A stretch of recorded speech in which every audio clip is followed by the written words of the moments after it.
और चलिए अब खास खबर, खास नजर की बात करते हैं आज की तीसरी बड़ी खबर की, जो कि छत्तीसगढ़ से आ रही है। आपको बता दें, छत्तीसगढ़ निकाय चुनाव को लेकर भारतीय जनता पार्टी ने अपना थीम सॉन्ग लॉन्च कर दिया है। इस दौरान प्रदेश महामंत्री संजय श्रीवास्तव, कोषाध्यक्ष नंदन जैन और विधायक अनुज शर्मा उपस्थित रहे हैं। भाजपा की ओर से लॉन्च किया गया यह थीम सॉन्ग घर घर में कमल खिलाएंगे निकाय चुनाव में प्रचार के लिए उपयोग किया जाएगा। वहीं प्रदेश महामंत्री संजय श्रीवास्तव ने कहा है कि निकाय चुनाव में भाजपा की जीत होगी, क्योंकि जनता का विश्वास हमारे साथ है। जब कांग्रेस आरोप लगा रही थी तब हमने अपना घोषणा पत्र जारी किया। साथ ही उन्होंने कहा, भाजपा के प्रचार का तरीका जो है अलग है। हम संगीत, डिजिटल और कला के माध्यम से प्रचार प्रसार करते हैं।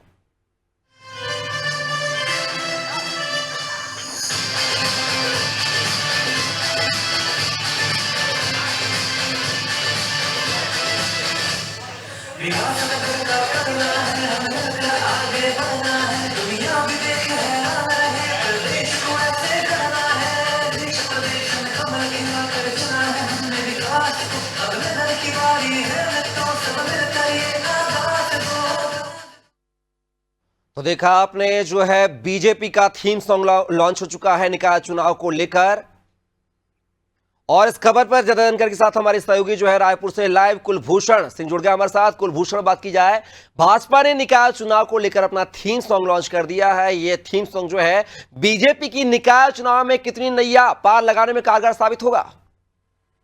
देखिए, तीन तरह के जो है वो थीम सॉन्ग्स यहाँ पे लाए हैं। छत्तीसगढ़ी, हिंदी और रैप सॉन्ग के माध्यम से भी इस बार जो है यूथ को आकर्षण करने के लिए बीजेपी ने काफी एक महत्वपूर्ण वो पहल यहाँ पर की है। यकीनन तौर पे जो जो थीम सॉन्ग्स होते हैं वो ज्यादातर लोगों को अट्रैक्ट करने के लिए गली मोहल्लों में सुबह शाम ये थीम सॉन्ग चलाए जाएंगे। यूथ को लिखते हुए बनाया गया है। जो छत्तीसगढ़ी जो जो लोग हैं, पीपल है, उनके लिए भी वहां पर बनाया गया है। हिंदी भाषी लोगों के लिए यहाँ पर थीम सॉन्ग बनाया गया है। तो तीनों ही लोगों के लिए यहाँ पर अलग अलग थीम सॉन्ग है। कमल को वोट देना है, घर घर कमल खिलाना है, घर घर जाएंगे, विष्णु के सुशासन की इसमें बात की गई है, रैप सॉन्ग इसमें मिला गया है। तो यकीनन तौर पर एक प्रभावी पहल है।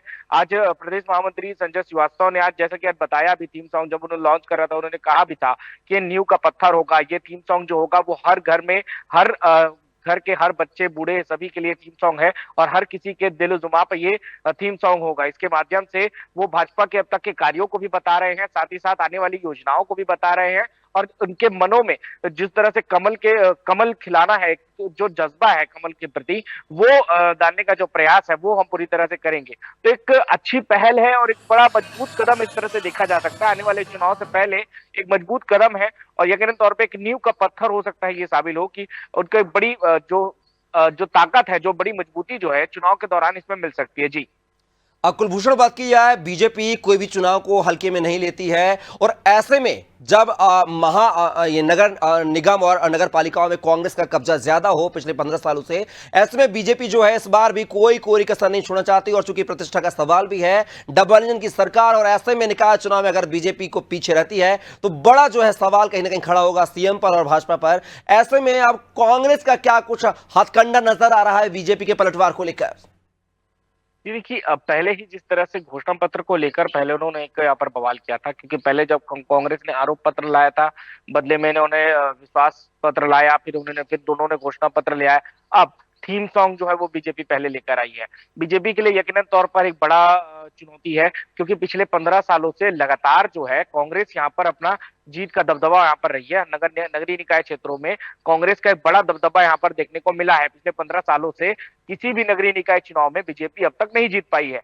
तो यकीनन इस बार जो है कि डबल इंजन की सरकार है, सांसद बीजेपी का है, प्रधानमंत्री बीजेपी का है, अब विधायक भी जो है, मुख्यमंत्री भी बीजेपी का है। सभी चुनावों में बीजेपी ने कांग्रेस को मार दी है। तो इस बार जो उनकी है वो पूरा क्लीन स्वीप करने का बीजेपी का जो इस बार का प्रयास है कि इस बार नगरीय निकाय चुनाव में भी हम पूरी तरह से यहाँ पर जीत दे और एक बार पूरी तरह क्लीन स्वीप करके छत्तीसगढ़ में पूर्णतः कमल खिलाने का जो उनका प्रयास है वो इस बार जारी है। तो यकीनन तौर पर पूरी तैयारी के साथ इस बार बीजेपी जो है मैदान में उतरी है। उन्होंने कई अपने प्रत्याशियों को भी यहाँ पर चेंज किया, नए प्रत्याशी भी यहाँ पर लेके आए हैं, नए चेहरों के साथ नए चेहरों के साथ यहाँ पर चुनाव लड़ रही है। तो यकीनन तौर पर एक बड़ी मजबूती के साथ बीजेपी जो है इस बार मैदान पे उतरी है। अब ये देखना ये होगा कि 11 तारीख को जनता किसे चुनती है और क्या इसका रिजल्ट होता है, ये देखने वाली बात होगी। जी चलिए कुलभूषण, तमाम जानकारी को साझा करने के लिए बहुत बहुत शुक्रिया आपका।